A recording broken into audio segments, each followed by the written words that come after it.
witness Roger Stone's sentencing. And a 9-year prison sentence for Roger Stone would be positively insane. They're punishing him because of his alliance with President Trump. The whole world knows it.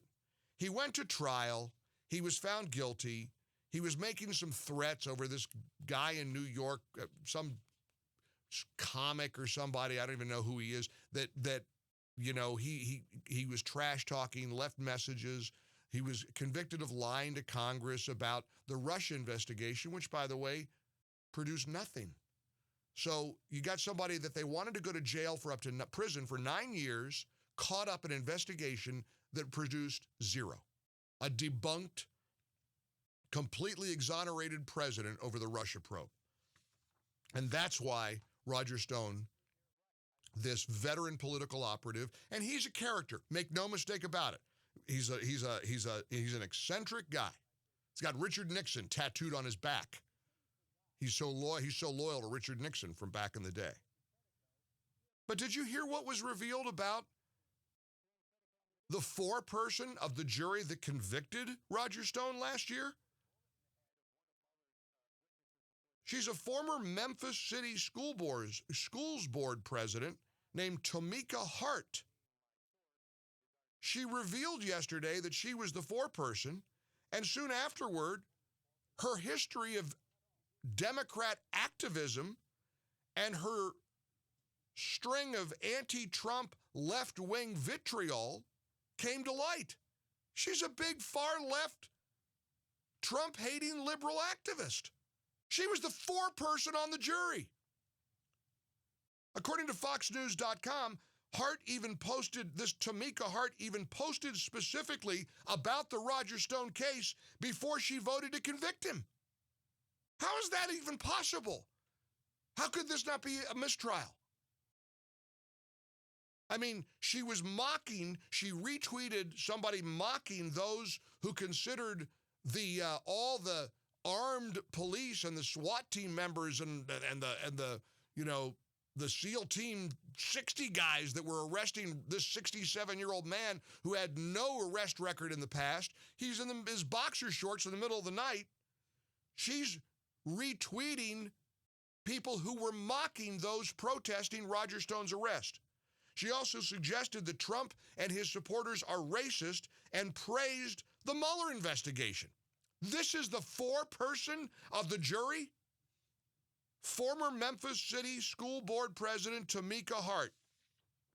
Last night, Tom Fitton was on Fox News, the head of Judicial Watch.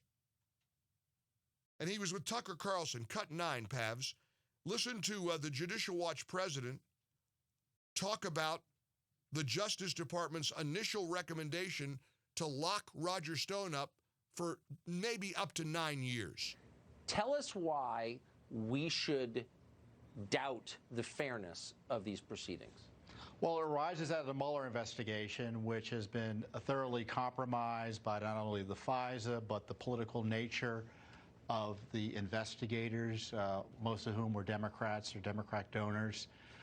You also had them investigating Trump for almost 2 years, knowing the underlying issue. Russia collusion was a big scam and a big lie. They knew that from the get-go.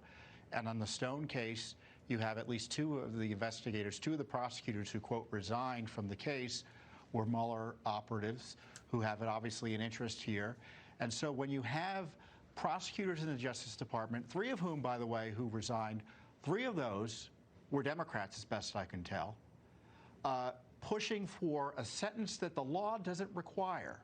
They're talking about putting someone in jail for an extra period of time beyond what the law would require. That's according to the Justice Department's own filing on Tuesday. And now we find out that the jury foreperson is a far-left Democrat Trump-hating activist.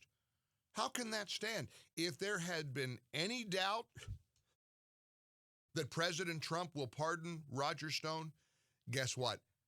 That doubt just got completely erased. I can guarantee you President Trump is going to pardon Roger Stone. He's going to give him a full pardon, and Roger Stone is going to get his life back. Have you not wondered why Elizabeth Warren and the mainstream media and all the Trump haters have been freaking out over Trump defending his friend Roger Stone and the Justice Department reducing the sentencing guidelines of Roger Stone? Did it not seem like an overreaction to you? I was reading, and here's a perfect example of the left's hypocrisy, the Democrats' sheer hypocrisy. Caroline Court is a federal criminal defense attorney, wrote an article for The Federalist, pointed something out that was pretty profound. She says, I can't help but think how different the reaction would be if President Obama intervened in a case and decided to cut a prison sentence short. Hypothetically, for example, let's say someone was convicted of espionage, spying, and had his 35-year sentence reduced to 6 years by Barack Obama. Oh, wait, no need to talk in hypotheticals. That is exactly what happened with Chelsea Manning. Barack Obama reduced Chelsea Manning's sentence down from 35 years to 6 years, and that's a spy. That person was spying, convicted of espionage.